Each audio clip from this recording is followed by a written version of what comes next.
Alors bonjour à tous, bienvenue à ce panel sur raconter notre patrimoine francophone.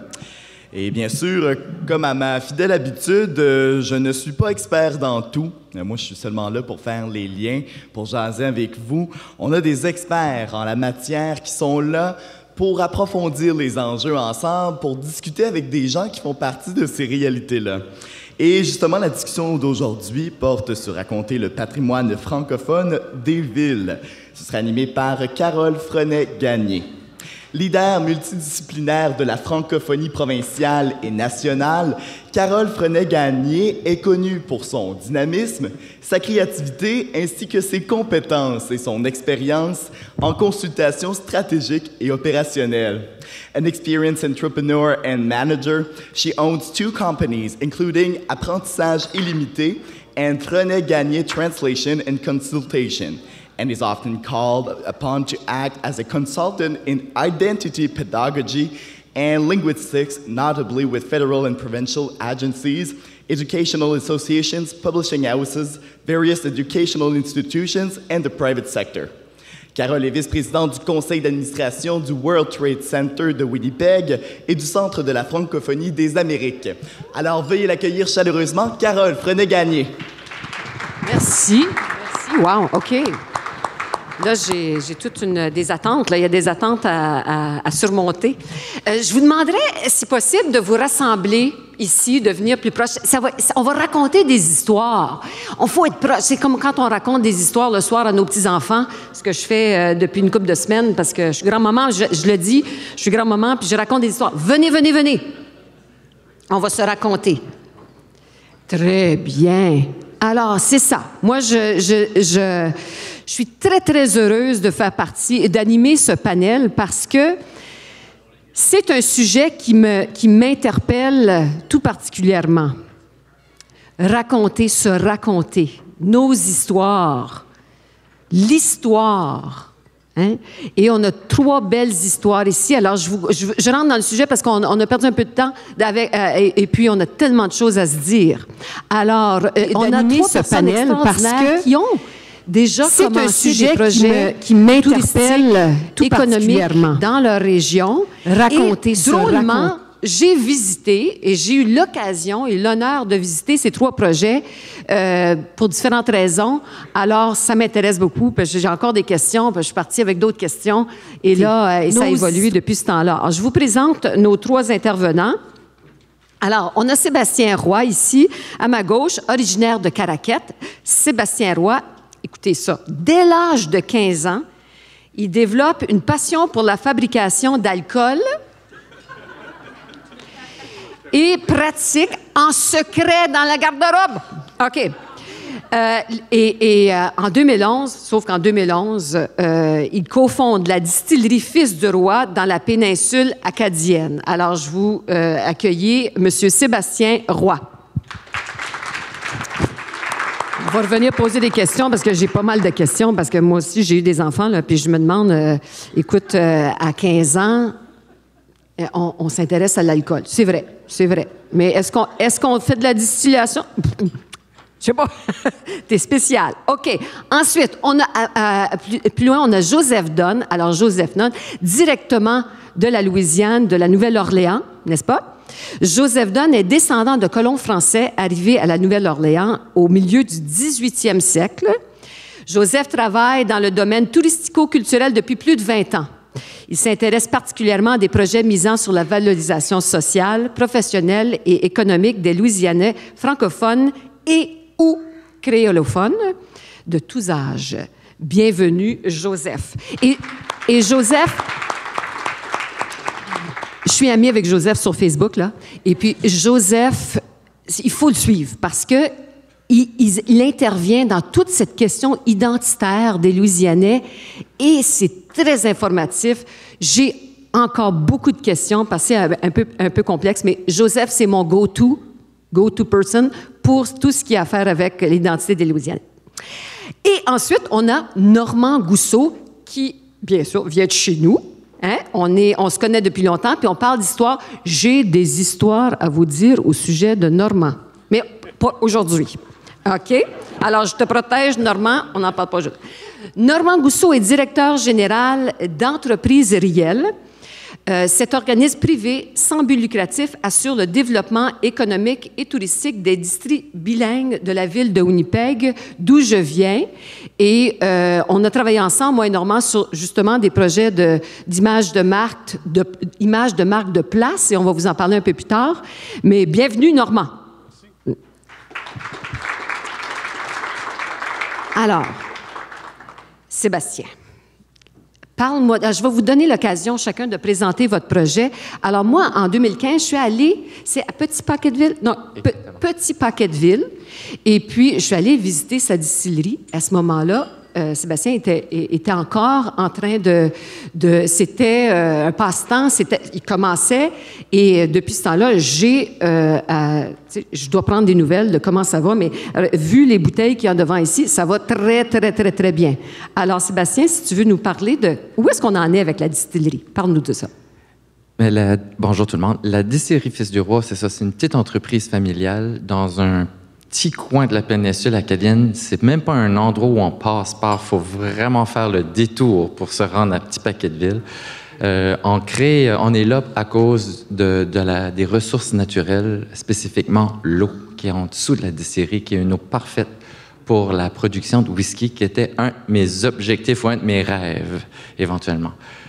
On en fait aujourd'hui du whisky, on fait de la bière, on est apiculteur, on a des 75 ruchers d'abeilles. On est aussi producteur, on fait de la torréfaction de café. On fait plusieurs choses, puis là, on est en train de construire présentement une usine qui va faire la transformation des céréales locales, l'orge en particulier, en malt. Avec le malt, on peut faire nos bières, on peut faire nos whiskies. Il va y avoir aussi des laboratoires pour faire nos propres levures. Là, on aura un contrôle total sur toutes les étapes de production du whisky. On essaie aussi d'inclure les artistes locaux, spécialement des peintres. Et même, il y a eu quelques bouteilles qui ont eu des chansons assignées au produit pour créer le visuel. Des chansons? Oui. Il y a eu un rhum qui s'appelle le Fort Latour. Et il y a un groupe de la Nouvelle-Écosse, des Acadiens, SAI, qui a fait une chanson pour le lancement du produit qui parle de l'aventure de Madame Françoise Marie Jacquelin, qui était une héroïne en 1645 en défendant le Fort Latour. Et c'était un whisky ou une bière? C'est un rhum. C'est un rhum. Un rhum. Alors, imagine, on apprend l'histoire en buvant du rhum. Hein? Ça, c'est merveilleux. Et puis, c'est ça, on essaie de parler un peu de lieux, de personnages, d'événements de l'Acadie, mais plus grand encore. On parle, par exemple, d'un Joseph Broussard dit « Beau Soleil » qui était dans notre région puis qui a fini en Louisiane. On parle de Nicolas Denis, qui était gouverneur de l'Acadie, mais dans le temps, c'était le Bas-Saint-Laurent qui est maintenant au Québec. C'était aussi le Maine qui est aux États-Unis maintenant, puis une grosse partie là, de cette région-là. On parle de Pierre Dugas-Demant, qui a fondé l'Acadie en 1604, 1605 Port-Royal, 1608 Québec. On parle d'un poème d'un Américain, Henry Longfellow, qui a écrit un poème Évangeline, qui parle de deux amoureux qui ont été amoureux toute leur vie, se sont mariés le lendemain de leur mariage. Les Britanniques ont arrivé pour la déportation. Ils se sont rencontrés à la fin de leur vie d'un hôpital à Philadelphie. Gabriel était gravement malade, il est mort dans les bras à Évangeline. Et puis, ces deux bières-là ont été créées pour être réunies tous les deux ensemble dans le même verre. C'est un cocktail de deux bières. Oh, c'est romantique. Formidable. Mais, OK. Alors, on a tous une question. Pourquoi tu t'es intéressé à l'alcool? Oh! Je m'attendais pas à cette question-là. Ben, au début, là, quand j'ai commencé, là, c'était avant Google, avant l'Internet, puis avant les ordinateurs. Avant ça, les gens s'en souviennent plus, mais avant ça, dans les maisons, il y avait des livres. Puis là, il y avait toute une collection, là, ça s'appelait l'encyclopédie Groslier. En tout cas, on avait ça à la maison, il y avait un beau certificat qui disait que toute la connaissance allait venir à moi, Sébastien, lorsque j'allais être plus vieux. Moi, je regardais les livres, puis je me voyais déjà très intelligent, là. Puis je regardais là-dedans, puis j'avais trouvé un petit article sur la fermentation itélique, que je comprenais pas qu'est-ce que ça voulait dire, mais ça disait aussi « ou production d'alcool ». Puis ça, à 14 ans, là, j'avais une bonne idée de ce que ça voulait dire. Puis j'ai lu ça, puis là, on dirait que ça se faisait, ça, là. J'ai attendu que mes parents étaient occupés à couper le bois, là. Puis là, j'entendais la machine qui coupait le bois, ça fait que je me disais, ils sont occupés. C'est là que j'ai sorti le gros bocal. J'ai fait ma première fermentation éthylique dans ma garde-robe. J'étais impressionné quand j'ai vu ça bouger dans le bocal, mais j'avais peur. À l'époque, les adultes disaient que tu pouvais venir aveugle quand tu faisais de l'alcool. Là, le gros livre, il me disait pas comment ça allait m'arriver, ça, là. Mais je peux vous dire une chose, je faisais ça avec une grande peur. Oui. Je l'ai pas fait souvent jusqu'à temps que je suis arrivé à l'université. J'avais compris que fermenter du sucre, tu viens pas aveugle. À l'université, j'ai étudié en administration des affaires. J'ai appris beaucoup de choses à l'université, mais une des choses que j'ai appris très rapidement, c'est quand tu fais de l'alcool à l'université, tu as beaucoup d'amis. Oui! Et Puis, si je me souviens, quand je suis allée il y a quelques années, est-ce que c'était une entreprise familiale? Je pense que tes parents cueillaient le genévrier. Alors, c'était une entreprise. Est-ce que c'est toujours une entreprise familiale? Oui, mon père, c'est le livreur. Il est à la retraite, mais depuis qu'il est à la retraite, je pense qu'il n'a jamais autant travaillé qu'il travaille aujourd'hui. Il livre partout. Oui. Il y a ma mère qui est vraiment, elle s'occupe de la boutique, dans la production, elle est un petit peu partout. Il y a ma sœur qui fait la tenue de livre. Il y a mon frère Jonathan qui opère notre site au Québec, Distillerie Fils du Roi Québec, qui est à Saint-Arsène, près de Rivière-du-Loup. Puis j'ai mon petit frère Patrick. Lui, il est goûteur. Il fait très bien son travail. Ça, c'est la job. Ah oui, très bien. Merci. J'ai d'autres questions. On va revenir. Joseph, moi, quand je suis allée à Lafayette et je voulais aller voir une plantation, et on s'est rencontrés au rendez-vous des villes, je pense qu'à Québec. En 2015, oui. Oui, c'est ça. Et puis, depuis ce temps-là, on est amis et tu m'avais suggéré d'aller voir la plantation Laura. Et ça, c'est le projet de Joseph. J'aimerais ça que tu nous en parles. D'accord. Tout d'abord, il faut que je vous précise, tout le monde a une idée de ce que c'est qu'une maison de plantation dans le vieux sud américain. Laura, c'est tout le contraire de ce que vous imaginez. Est-ce qu'on a l'image que j'ai préparée ou non? Non, je pense pas. D'accord, ok. Oui. Mais j'ai une petite brochure ici. Ah, d'accord. Donc, vous voyez que ce n'est pas du tout une maison blanche avec des colonnes dedans. C'est une maison que l'on verrait peut-être aux Caraïbes, peut-être même en Afrique de l'Ouest. Parce que tout le long du Mississippi, entre Baton Rouge et la Nouvelle-Orléans, la plupart de ces planteurs de canne à sucre étaient d'origine française. D'accord ? Pas d'origine acadienne, pas d'origine québécoise, mais d'origine française. C'était des gens qui sont venus directement s'établir le long du fleuve, qui avaient des dons de terrain pour créer ces plantations de canne à sucre. Laura a été construite en 1805. C'est une énorme maison en bois de cyprès. Cela tombait en ruine quand cela a été repris en 1993 pour commencer les restaurations. En fait, cette maison et tous les autres bâtiments sur place devaient être rasés pour faire place pour la construction d'un nouveau pont à travers le Mississippi. Heureusement, la maison a pu être sauvée, ainsi que tous les autres bâtiments sur place, les cases d'esclaves, la deuxième maison principale, les maisons des contremaîtres. Et tout de suite, quand ce projet a commencé en 1994, il voulait focaliser sur l'histoire des créoles de Louisiane. Là aussi, il faut que je m'explique. Tout le monde a une idée ailleurs de ce que c'est qu'une créole, la créolité en Louisiane. Ça n'avait rien à voir avec la couleur de peau de la personne. C'était une identité linguistique et culturelle qui différenciait les Franco-Louisianais, les gens de langue française ou créole, des Américains. Donc, c'est une perspective qui, aujourd'hui, spécialement pour les Américains, est un peu difficile à comprendre. Les Américains étaient les immigrants et les étrangers en Louisiane au 19e siècle. Parce que les créoles étaient là avant. d'accord? Et les Amérindiens, évidemment, bien avant l'arrivée des colons français et l'arrivée des esclaves qui ont été importés d'Afrique pour travailler les terres, pour faire la construction et tout cela. Donc, toute cette culture existait. Et dès le début, c'était l'idée que de focaliser sur cette histoire-là. Je dis cette histoire parce que n'importe qui peut avoir une maison historique, peut meubler cette maison, peut avoir des objets à l'intérieur, mais c'est vraiment la création de l'histoire, du récit, de l'interprétation qui est la chose la plus importante, parce que ici, nous sommes très très choyés d'avoir énormément d'informations sur les gens qui ont vécu là. Ça s'appelle Laura, parce que Laura était l'arrière-petite-fille des propriétaires d'origine.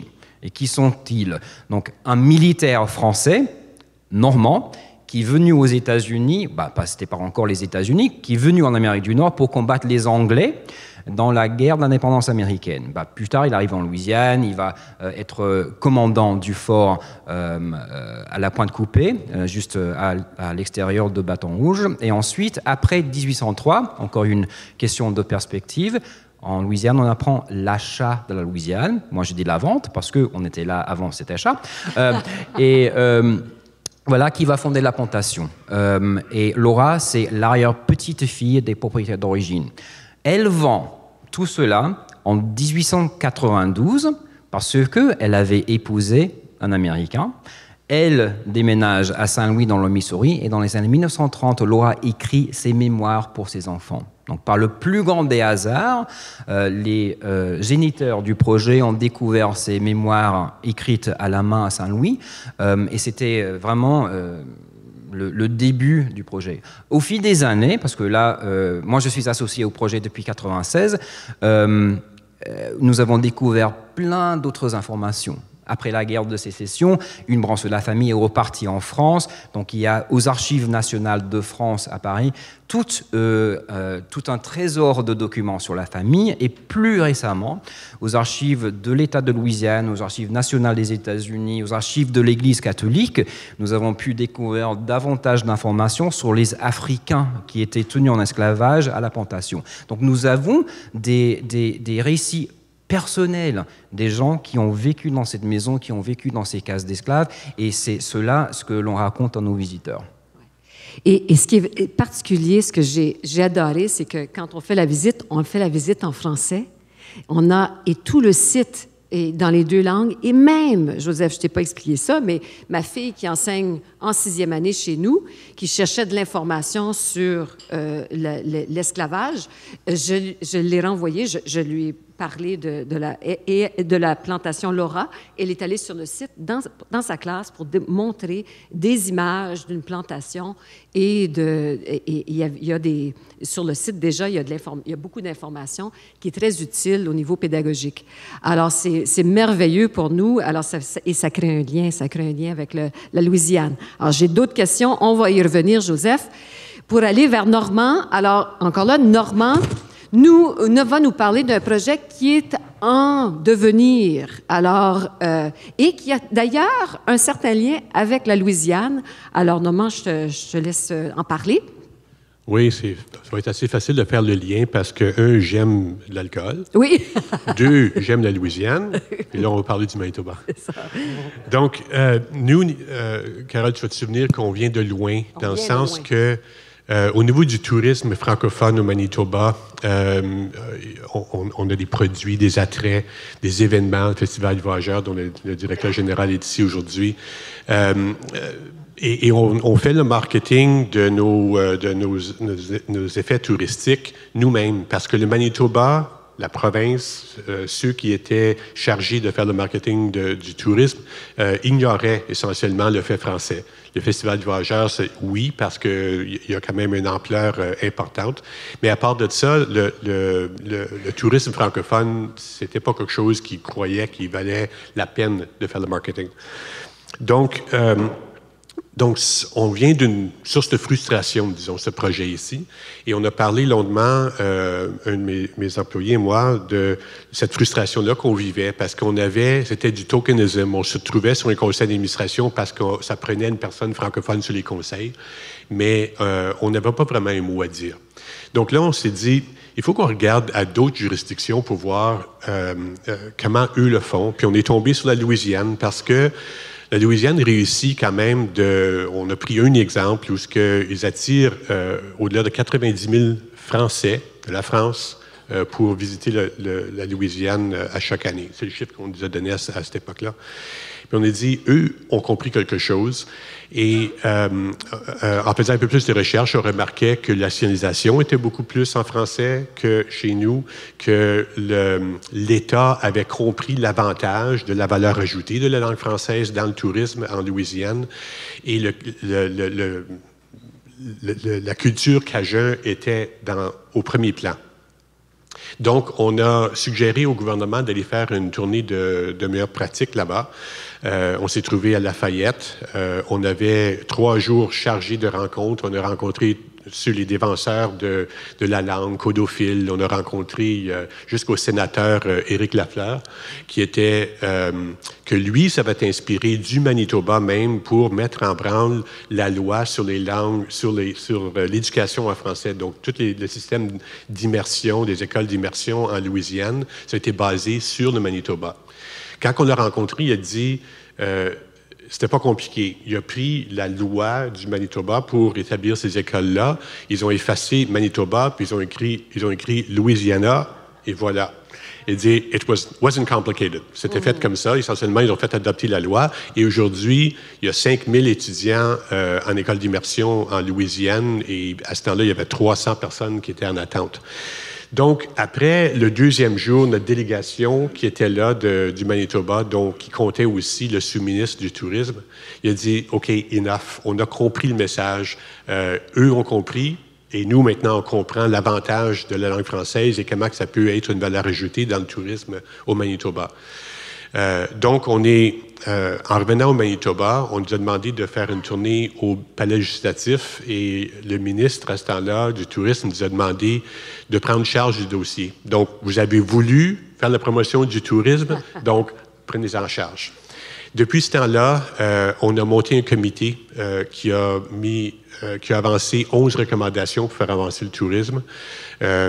Et depuis ce temps-là, on est après bûché sur ces 11 recommandations-là. Donc, une des recommandations, une des choses qu'ils nous avaient dit lorsqu'on était en Louisiane, c'est qu'ils ont dit, on a compris ce que les Cajuns ont voulu faire, les Louisianais ont voulu faire.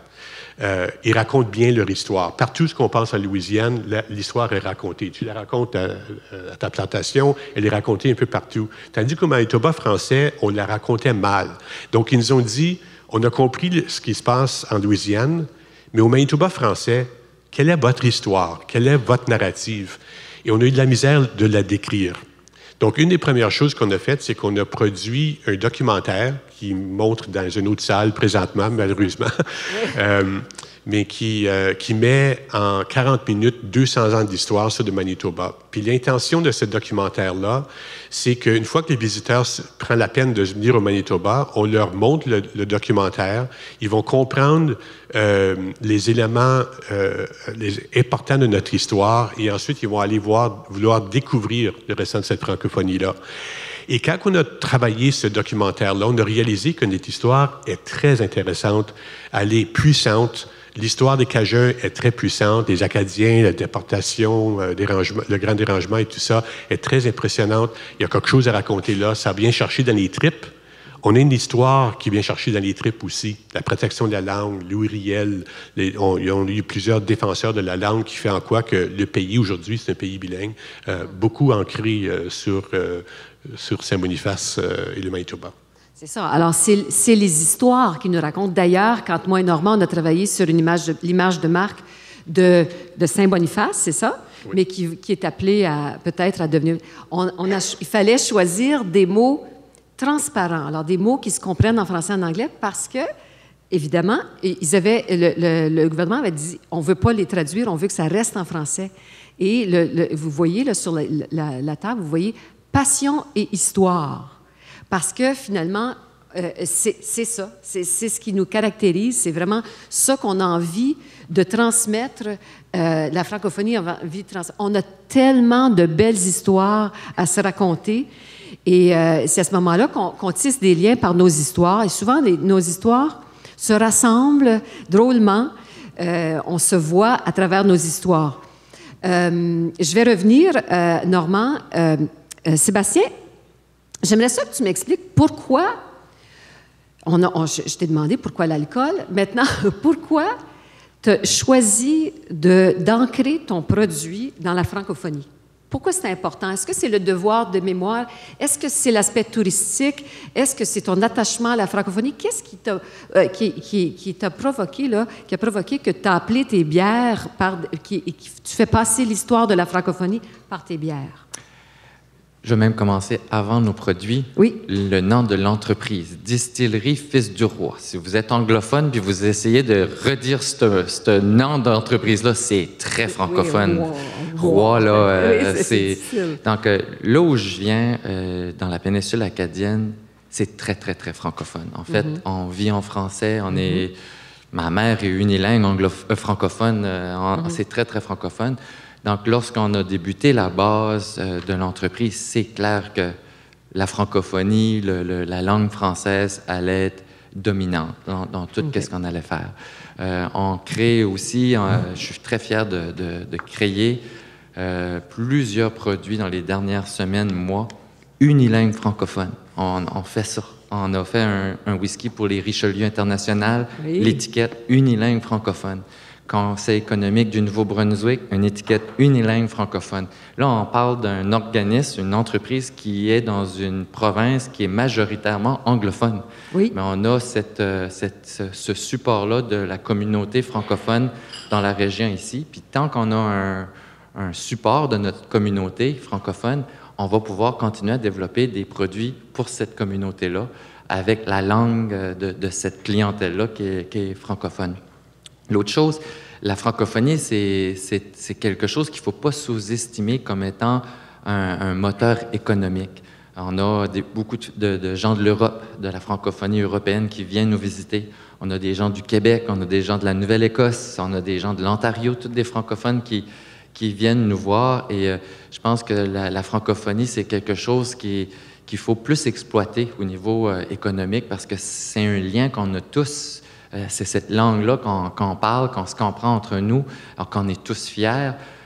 C'est pour ça qu'on développe là, un peu cette histoire-là de cette francophonie. On commence par l'ancienne Acadie, puis on s'en va tranquillement de plus en plus vers le présent et éventuellement vers l'Acadie du futur. Alors, tu racontes l'Acadie à travers tes produits. Oui. Et évidemment, tes produits sortent de l'Acadie. Ils sont vendus partout. Oui. Alors, est-ce que tu peux nous expliquer le rayonnement de ton produit? Bien, c'est ça. Ces produits-là, c'est où je dirais cette histoire-là qui est sur le produit. Ces bouteilles-là, ils voyagent. Ces bouteilles-là s'en vont dans d'autres régions, d'autres pays. Même c'est bilingue, c'est francophone, souvent anglophone. Donc, même des gens vont aller dans leur communauté, vont présenter le produit à la visite, puis ils vont expliquer notre histoire, l'histoire de l'Acadie, à ces gens-là, peu importe le pays où ils ont amené cette bouteille-là. Donc, nous autres, c'est une zone côtière où je viens. On mettait des messages dans les bouteilles, mais aujourd'hui, on met les messages sur la bouteille, puis on peut envoyer ça très loin. Excellent. Joseph, la plantation Laura a un lien avec la francophonie. Pourquoi? Qu'est-ce qui t'a interpellé dans celle-là en particulier? Parce que tu as choisi de travailler avec la plantation Laura. Est-ce que l'aspect francophone est important dans ce produit touristique? Bon, je dirais qu'il serait impossible de parler de ce site sans parler de la langue française et de la langue créole. Parce que ce site vivait, les gens qui vivaient là, ces langues vibrent dans les murs des bâtiments qui sont là. On ne parlait pas anglais ici à l'époque. Et cet aspect a toujours été très intéressant. Et très rapidement, on s'est rendu compte de l'intérêt des visiteurs francophones pour consommer du produit touristique en langue française. Vous avez tous et toutes ici vu les publicités pour la Louisiane. Vous voyez que cet aspect francophone, la musique, la cuisine, tout cela, cette histoire est très mis de l'avant dans toutes les publicités. Très souvent, quand nos visiteurs arrivent en Louisiane, et je ne sais pas combien de vous sont déjà venus, mais ce n'est pas du tout ce qui est vécu, souvent. Donc il y a ce qui est vendu, mais il y a aussi la réalité sur le terrain qu'il y a très peu d'endroits en Louisiane où on peut consommer du produit touristique en langue française. Très, très peu. Et à ce que je sache, Laura, c'est la seule d'une dizaine de plantations où on peut faire une visite en français tous les jours. Les autres, ils ont des dépliants en français, on suit le guide en anglais, on lit ce qui est raconté, mais ici, c'est vraiment une expérience dans cette langue. Et d'ailleurs, elle est offerte activement. On arrive là et on sait très bien qu'on peut, on peut faire la visite en français. C'est pas juste, c'est très actif, très visible, c'est formidable. Je voudrais poursuivre. Normand, ton produit, c'est vraiment la francophonie, c'est de promouvoir la francophonie à travers différents circuits qui sont développés déjà, mais qui vont être mis en lien. Parce que là, Sébastien a effleuré aussi l'importance de la communauté dans le projet. Comment est-ce que vous avez travaillé avec la communauté pour que ce produit vraiment fonctionne, pour que la communauté se l'approprie? Est-ce que c'est important de travailler avec la communauté? C'est absolument important parce que ce qu'on reconnaît, ce qu'on s'est dit du début, c'est que cette histoire-là qu'on raconte, de ce qu'on fait vivre aux visiteurs, c'est pas c'est pas à nous, c'est à la communauté. Donc, il fallait que les produits se développent de façon organique. Il fallait que ça vienne du peuple. Il fallait que ce soit eux qui racontent leur histoire. Il faut que ça vienne, faut que ce soit bien ancré dans la communauté. Autrement, c'est pas soutenable. Et autrement, on peut faire ça avec des octrois, crier quelque chose, puis là, on s'en va, puis ça tombe en morceaux. C'est pas ça l'intention. Il faut que ça vienne de la communauté. Il faut qu'il appartienne. Et tantôt, tu as mentionné cette image de marque de place branding, qu'on dit en anglais, qu'on avait travaillé avec Voyage Manitoba. Donc, ça fait partie de l'affaire. On s'est dit du début que cette image de marque-là n'est pas la nôtre, c'est pas celle de la province, ça appartient à la communauté. Donc, c'est eux qui doivent la faire voir. Donc, nous, on l'offre au commerce, on l'offre aux attraits, on l'offre à tout le monde, on suggère, on leur donne les images pour qu'eux l'insèrent sur leur site web, dans leur publicité, etc. Et ça fonctionne. Les gens s'en approprient. C'est ça, on le voit partout maintenant. Écoute, moi, je pense au lendemain de la présentation de l'image de marque, on le voyait partout dans les communautés. On a vu les espèces de banderoles dans les différents quartiers qui l'avaient intégré. Et là, ce que j'entends, normalement, ce qu'on s'est dit hier, c'était que là, c'est en train d'aller au-delà de... Alors, au début, c'était le Saint-Boniface, c'était une image de marque pour Saint-Boniface. Et on a évidemment d'autres communautés qui embarquent et qui veulent maintenant s'associer. Une chose qu'on a aussi, on s'est fait dire, puis on était d'accord par le gouvernement, que finalement, on avait 1 gallon de peinture. Puis il ne fallait pas l'étendre sur l'ensemble du Manitoba. Il fallait faire un focus, un peu comme en Louisiane, où il y a eu, ils appellent Lafayette, la centrale du patrimoine cajun. Nous, c'est sur Saint-Boniface. Et ensuite, donc, ça va rayonner à partir de Saint-Boniface. Parce qu'à cause des ressources limitées qui sont à notre disposition. Mais là, ce qui arrive, c'est que cette image de marque, le monde s'identifie là-dedans, puis ils disent, ben moi aussi j'ai de la passion, puis moi aussi j'ai des histoires à raconter, et j'ai une histoire. Donc, ils s'en approprient. Et donc, les communautés rurales viennent nous voir, puis ils veulent aussi, nous, l'image de marque, c'est Passion, Histoire, Saint-Boniface, comme vous voyez sur la table là. Mais les autres, ils disent, ben pourquoi pas Passion, Histoire, La Broquerie, ou Saint-Claude, ou Sainte-Agathe, et tous les saints. C'est ça, tous les saints, très bien. Écoutez, quand quand on présente, on est au début d'un projet, d'un de vos projets, c'est des idées qui sortent du lot. C'est des idées qui... ça commence avec un rêve quelque part, ça commence avec une idée folle. Et souvent, on présente des idées et ça se peut très bien qu'on soit traité de fou, hein? Qu'on dise « Ah, ça ne marchera pas ». Comment est-ce qu'on apporte des idées novatrices? Parce que, je veux dire, dans une distillerie à Petit Pacquettville, c'est quand même... Il faut quand même aller... faut y penser, là. Comment est-ce qu'on et pourquoi c'est important que ça soit novateur dans un produit touristique? Puis comment est-ce qu'on amène à convaincre autour de nous des gens, des décideurs, que c'est une bonne idée, que c'est à coup d'usure, on les use jusqu'à temps qu'ils disent que c'est correct? Ou comment est-ce qu'on fait? Vas-y, Sébastien. Je dirais, premièrement, il faut être convaincu soi-même. Ça, c'est la première chose. Un entrepreneur, il évalue le risque. Si tu vois que ton risque est très élevé, puis toi-même, t'en as peur, là, tu as déjà un problème, puis tu ne vas pas pouvoir convaincre d'autres gens. Donc, si tu es convaincu, puis le risque est bas, là, tu commences à en parler.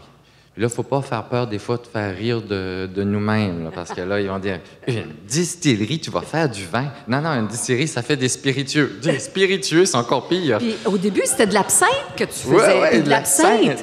De l'absinthe, c'est censé, dans le temps, c'était censé rendre fou. Fait que, c'était ça l'histoire dans le temps. Là, au début, c'est ça. C'est pas tout le monde qui va être d'accord, mais si tu oses, si tu, comme j'ai dit souvent, ta plus grande limite, c'est celle que tu t'imposes à toi-même. Donc, il va y avoir plein de gens qui vont se faire un plaisir de te dire que c'est pas possible, mais éventuellement, si c'est bien planifié, c'est ordonné, le risque est bas. Pourquoi pas?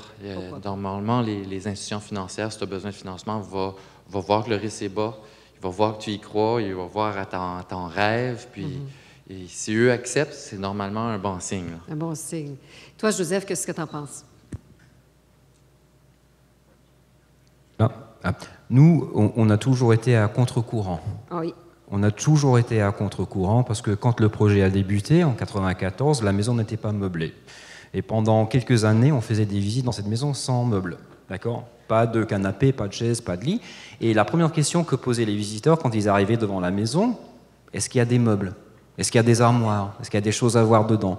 Il fallait que l'on fasse de tout pour les convaincre de rester. On dit, non, on va vous raconter une histoire. Et c'est l'histoire de ces lieux, c'est l'histoire des gens qui ont vécu ici. Et petit à petit, ça a commencé à faire boule de neige et on a eu des articles, on a été dans les guides et toujours est-il que nous sommes toujours à contre-courant. Et on a eu tellement de succès avec cela que maintenant, il y a d'autres qui nous copient, d'accord ? Ils se sont appropriés notre marque créole. Tout le monde sur le fleuve maintenant veut être créole pour se distinguer. Et il y a eu une vraie évolution aussi dans l'interprétation de ce genre de site. Parce que quand nous avons commencé, nous étions les premiers à parler de l'esclavage. Et maintenant, tout le monde veut parler de l'esclavage parce que ça fait très novateur aux États-Unis. Et on est toujours en train de créer des vagues. OK, oui, c'est ça. Et ça fait des petits... Ça c'est le développement. Hein? On est en train c'est le développement. C'est ça, exactement. Normand, est-ce que... c'est ça. Est-ce que tu as une idée là-dessus, toi?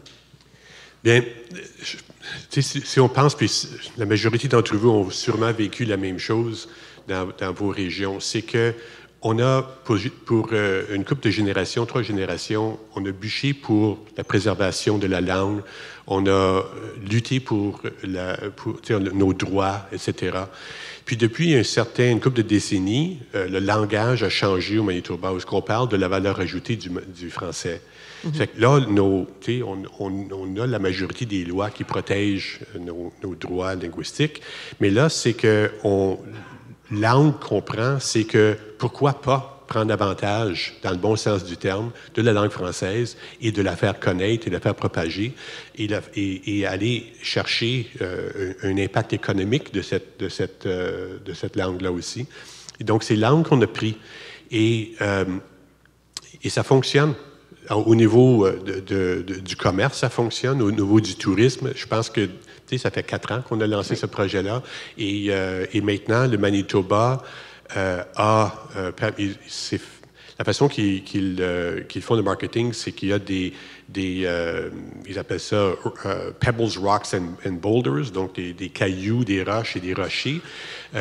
Parmi les rochers, c'est ceux-là qui font le marketing ils mettent beaucoup d'efforts là-dessus. Il y en a 4 au Manitoba, donc les ours polaires, etc. Là, ils se sont dit qu'il va en avoir une 5e, qui est le tourisme francophone. Si on avait dit ça il y a même 3 ans de ça, ça serait impensable. Mais que le 5e rocher au Manitoba va être la langue française, le tourisme en français, c'est impensable. Donc, c'était une différente approche et ça fonctionnait. Très bien. Oui. Juste conter une petite histoire sur, des fois, oser, là. Oui. Quand on a commencé, nous autres, là, moi et ma mère, on s'était réunis, puis on avait ce plan-là, là. Puis là, on allait tout placer nos économies là-dedans, OK? Et là, moi, je travaillais, et elle travaillait plus ou moins au salaire minimum. Elle avait réussi à mettre, je pense que c'était un 8 000 de côté, puis moi, j'avais à peu près la même chose. Puis là, une personne très influente dans ma famille, mon père, vient me voir. Là, il dit, tu veux démarrer une distillerie avec ta mère? Elle a travaillé au salaire minimum toute sa vie. Puis là, tu vas prendre toutes ses économies, puis tu vas y faire investir dans une entreprise à Tipaquetteville. Ouch! Vous allez faire de l'absinthe. Il dit, tu comprends-tu le risque que tu fais, puis qu'est-ce que ta mère va perdre, que toutes ces heures-là qu'elle a travaillé pour avoir cet argent-là, puis tu vas y faire investir dans une distillerie. Et puis je vais vous dire, j'ai été voir ma mère, là, parce que là, c'est vrai qu'en fait, c'était un petit peu marginal, notre affaire. Là, j'ai été voir ma mère, puis j'ai dit, « Hey, mam, j'ai dit, tiens, on a mis beaucoup d'efforts à ramasser cet argent-là. On est-tu vraiment sûr qu'on veut commencer à démarrer une entreprise à Tipaquetteville puis investir toutes nos économies? » Puis là, ma mère m'a répondu, « T'as-tu parlé à ton père, là? Je dirai à ton père que c'est mon argent, puis je vais faire ce que je veux avec, puis on va ouvrir une distillerie. » Ah! Bravo! J'aime ta mère! Ah, excellent. Écoutez, j'ai d'autres questions, mais j'aimerais, à ce point-ci, voir s'il y a des gens dans la salle qui ont des questions. Alors, c'est ça, tu vas... OK. Ma question s'adresse à mon ami de la Louisiane, Joseph, parce que j'aimerais que tu parles de ton projet autour des récits de vie de personnes tenues en esclavage. Je sais qu'on a au moins 2 étudiantes d'Haïti qui sont dans la salle et que tu as fait des fiches en langue créole, en Kourivini. Et d'abord, le travail derrière ça, les documents que tu as, je pense que toi, tu as trouvé. Et ensuite, pourquoi faire un peu de matériel en langue créole aussi? Voilà. Merci pour poser question ci là. C'est important de parler créole parce que Moula, il était parlé créole, même blanc, il parlait créole, parce que ça a été élevé par des femmes esclaves dans maisons là qui parlaient créole. On parle beaucoup de l'aspect français et francophone en Louisiane, mais même dans les familles de planteurs, même des gens aujourd'hui qui s'identifient comme Cajuns en Louisiane, qui sont blancs, parlent créole. Ils ne parlent pas français normatif ou français louisianais. Donc il y a toujours eu cette dualité. Et d'habitude, quand on parle de l'esclavage aux États-Unis, les témoignages qui sont utilisés pour raconter ces histoires sont des témoignages qui ont été recueillis dans les années 1930-1940 chez des personnes âgées dans le sud américain qui parlaient anglais. Beaucoup de gens, même d'historiens, sont complètement inconscients du fait qu'il existait des gens en Louisiane tenus en esclavage qui parlaient créole, qui n'étaient pas afro-américains. Leur identité n'avait rien à voir avec cette identité afro-américaine aujourd'hui. Et donc, rendre cet aspect linguistique avec des images de personnes réelles et de leur rendre leur langue dans des petites fiches historiques, dans notre imaginaire de comment eux, ils auraient pu peut-être raconter leur histoire, ça leur rend en quelque sorte leur humanité et leur identité qui était réduit pendant des siècles à un inventaire mercantile. C'était que des noms, que des âges, que des descriptifs de la couleur de leur peau, de leur taille. Et prendre ce genre de témoignages et de les de les façonner en tant que comme récit personnel dans la première personne, en fait, ça leur rend leur humanité et leur langue. Très bien, merci. Est-ce qu'il y a d'autres questions dans la salle? Oui. J'ai visité là-bas, c'est fantastique. Mais effectivement. J'ai visité Laura, j'invite tout le monde à aller voir ça, c'est extraordinaire. Et j'ai lu le livre. Alors, souvent, on achète des livres pour faire plaisir, mais on ne les lit pas. Je l'ai lu, j'ai lu sur 2 plantations. Est-ce que je pourrais, monsieur, vous enregistrer en disant cela? Oui, écoute, je peux te faire avoir une publicité du maire du Québec, ça me servirait bien. Quand tu voudras. On peut faire une vidéo? Non, c'est passionnant. Et ce qui est distinctif, et je pense que tu viens de le dire, Joseph, l'histoire de l'esclavage aux États-Unis, c'était le fait de l'histoire georgienne, hein, dans l'État de la Géorgie, dans les États du Sud. Et l'esclavage en Nouvelle-Orléans, c'est un fait français. L'esclavage est un fait français. Alors, c'est peut-être pas glorieux comme legs, mais il en demeure pas moins que c'est vraiment un aspect de la Louisiane et de l'histoire sud-américaine qu'on ne connaît pas, qui n'est sûrement pas propagée. On n'a pas beaucoup écrit là-dessus. Et en passant, Joseph, tu m'as beaucoup appris là-dessus. Je vais vous le dire, c'est assez extraordinaire, même si c'est un peu désastreux de le constater. Mais l'histoire de la Louisiane, propriété de la France, achetée par les États-Unis, c'est une histoire extraordinaire malgré les horreurs. Merci, monsieur le maire, pour ce beau témoignage. Si je puis me permettre, je sais que nous sommes ici en Acadie, on parle beaucoup du fait acadien, mais juste pour vous situer dans l'histoire avec des chiffres, les Acadiens n'étaient que 3000 personnes à arriver en Louisiane sur une période de 20 ans. Les esclaves qui parlaient français et parlaient créole en Louisiane étaient des milliers de personnes.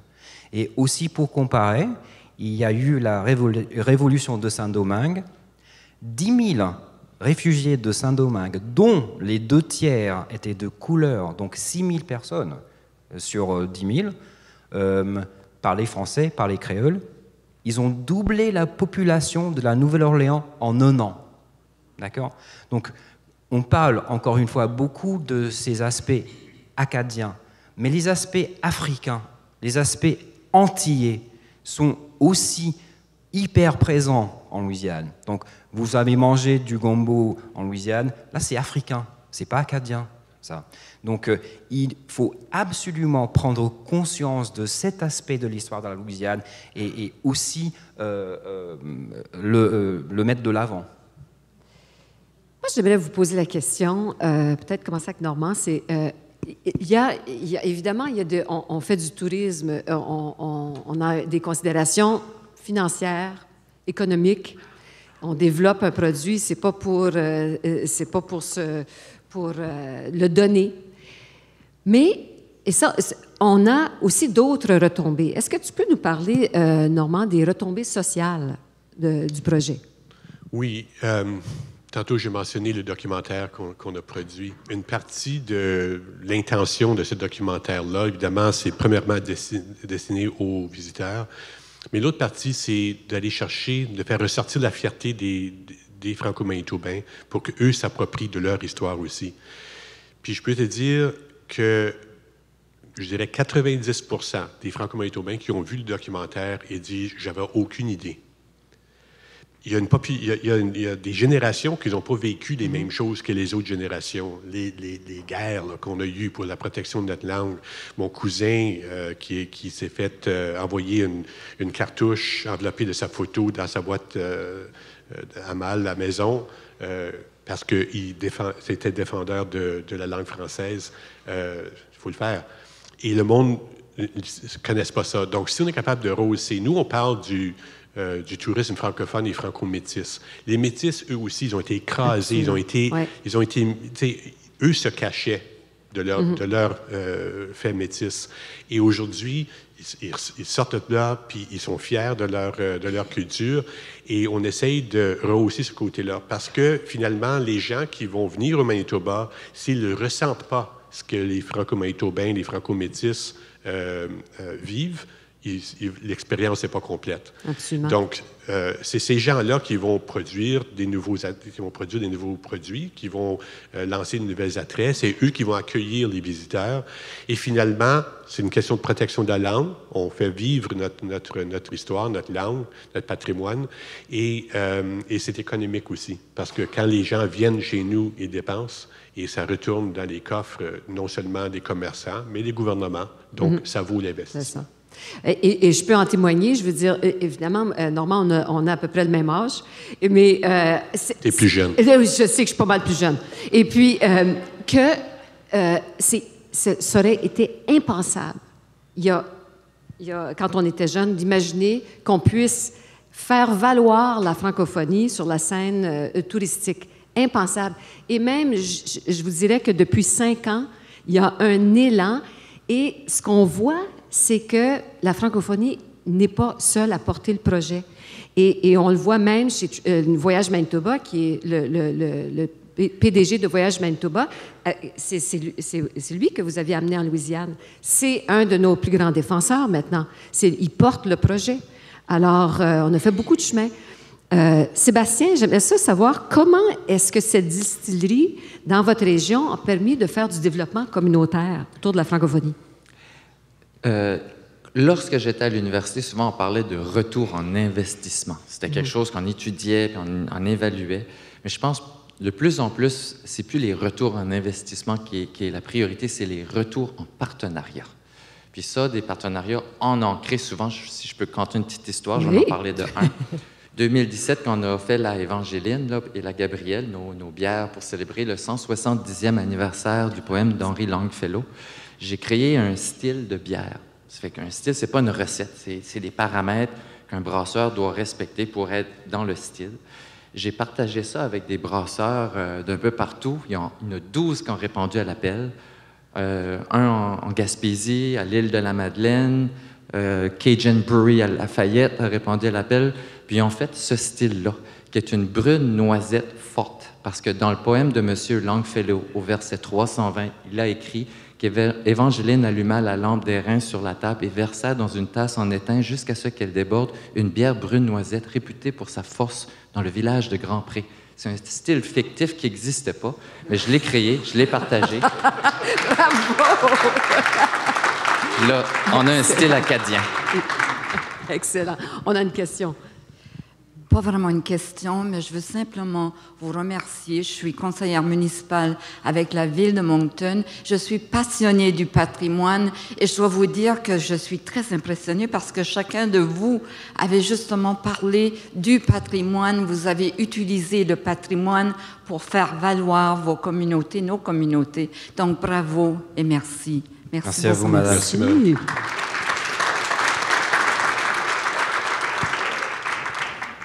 C'est une question. C'est une question très rapide pour M. Roy. On sait très bien qu'il y avait de la bière d'épinette en Acadie coloniale et je me demande, et désolé si ça m'est passé à côté, si vous avez déjà pensé développer une bière d'épinette. En fait, on en fait 2. Dans les recensements des Acadiens, la meilleure bière d'épinette était celle produite au printemps, lorsque les Acadiens utilisaient seulement les pousses d'épinette. Cette bière-là se retrouve uniquement au site historique du village acadien. Elle s'appelle La Boiteau. Et ma Gabrielle, c'est une bière d'épinette plus traditionnelle qui est des branches d'épinette bouillies pendant 3 heures jusqu'à temps que l'écorce s'arrache tout seul, un peu de mélasse. Et la levure, c'est quelque chose qu'on va commencer avec nos laboratoires. Les Acadiens utilisaient des pommes de terre pilées avec du houblon sauvage qui démarrait la fermentation du pain et de la bière. Et on va faire nos prochaines bières d'épinette avec la levure traditionnelle du peuple acadien. Moi, je change de carrière.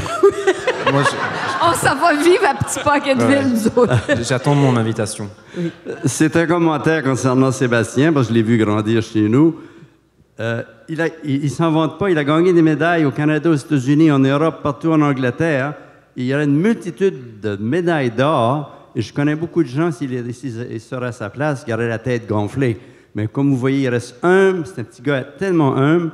Il pourrait se promener comme un gars des Jeux olympiques avec des médailles dans le cou. Alors, Sébastien, on est tellement fiers de toi dans la péninsule acadienne. Bravo!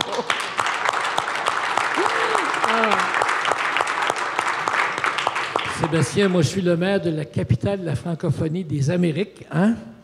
Est-ce que tu es de Québec? Non, je viens de Et Caracas. qu'est-ce que tu attends? Ah! On a un site, on est dans le Bas-Saint-Laurent, on s'approche, on OK, s'approche. ça marche. Et on peut te rendre au Manitoba aussi, parce qu'on en a besoin. On a besoin de la bière chez nous pour survivre au froid. Hein? C'est ça. je voudrais... un commentaire là-bas? Juste une petite question. Qu'est-ce que ton père a dit? Qu'est-ce que ton père dit aujourd'hui? Pour te Hey! Ah oui! Oui! Honnêtement, lorsqu'on a débuté, on était moi et ma mère, 50-50. Puis là, moi et ma mère, il avait tellement investi de temps qu'on lui a donné, vendu symboliquement à $1 de nos actions qu'on a pratiquement donné à mon père parce qu'il faisait vraiment pitié. Il travaillait là-dedans plus que nous autres. Il ne croyait pas au début, mais je vais vous dire, il a toujours été là. Puis on lui a donné les copropriétaires avec moi et ma mère. Ouais. Excellent, bravo!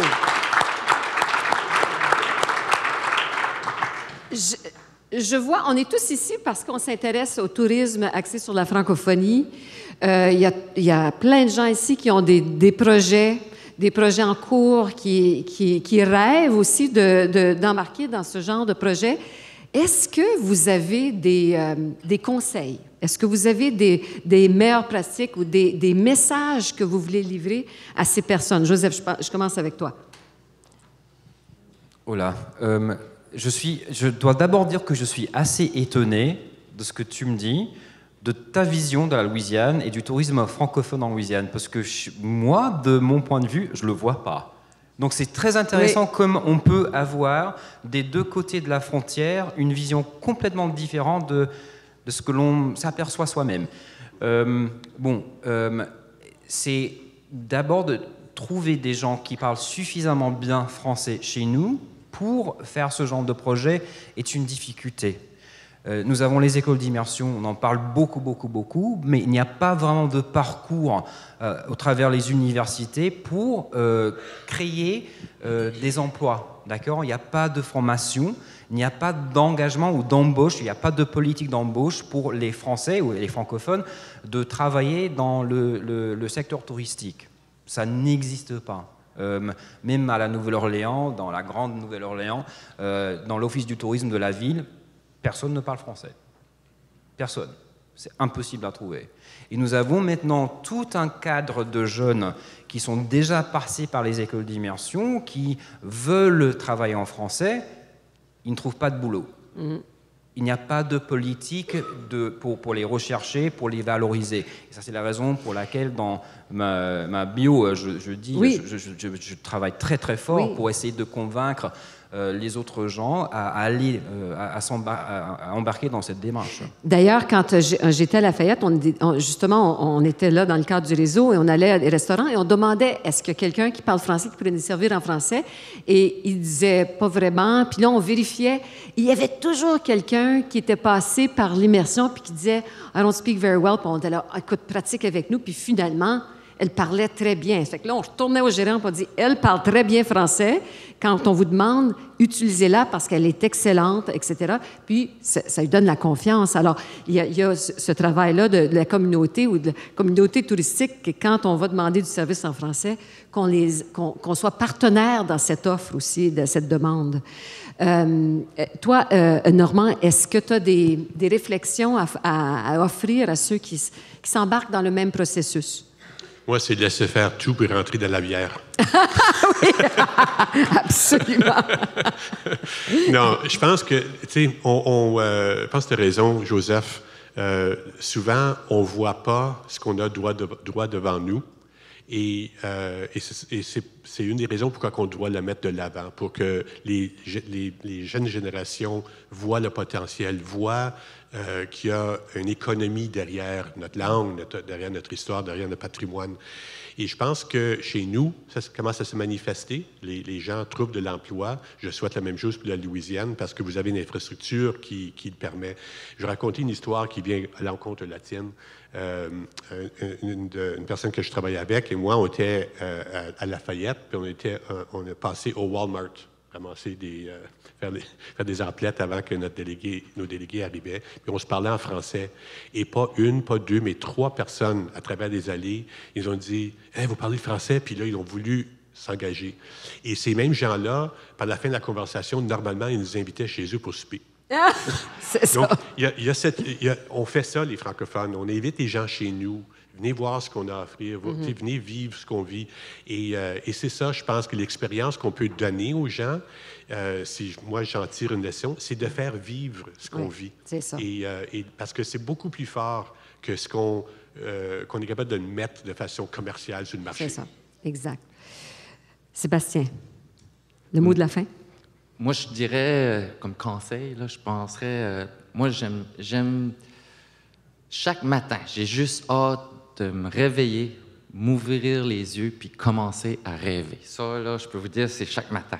Après ça, mon autre conseil, ça serait, même si tu viens d'une très, très, très petite région, même une très, très petite province, puis même si tu fais partie de la minorité linguistique de cette province-là, c'est possible d'avoir des grands rêves, puis de les réaliser dans ces endroits-là. Peu importe d'où vous venez, n'importe quelle communauté, même si elle est très petite, ça pourra probablement pas battre Petit Paquetteville. Il y a peut-être 200 personnes là-bas, mais c'est possible de rêver, puis de rêver grand. Merci. Écoute, c'est extraordinaire. Je pense qu'on vient de vivre quelque chose d'extraordinaire, des exemples concrets de ce qui se fait sur le terrain et qui nous lie ensemble. Et j'aimerais alors saisir l'occasion, remercier Normand, Joseph et Sébastien pour ce partage, cet échange extraordinaire. Alors, je pense qu'ils méritent une bonne ronde d'applaudissements.